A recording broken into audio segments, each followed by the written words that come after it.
Ethnic studies might be coming to your child's school. And honestly, it sounds nice, right? Learning about different cultures, history, and diversity. Who could be against that? But the reality is much more complicated because there is nothing nice about the ethnic studies programs that are steamrolling their way into our schools. Here's the problem. Ethnic studies, technically known as liberated ethnic studies, isn't about celebrating culture. It's about dividing kids and painting a really bleak picture of America. The word liberated signals a political framing that indicates a discipline rooted in activism, social justice movements, and a framework of oppressor versus oppressed. Ethnic studies even prides itself on being free from neutrality.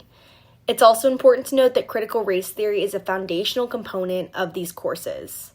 Many school districts, from California to Boston, have adopted ethnic studies programs and even made them a requirement to graduate.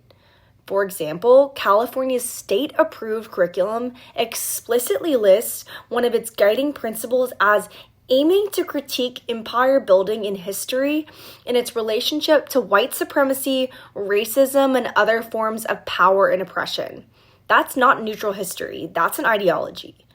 Ethnic studies is often presented by its proponents as teaching honest history, but it's actually far left political programming that rejects traditional academic neutrality and instead teaches through a lens of power, privilege, and systemic injustice.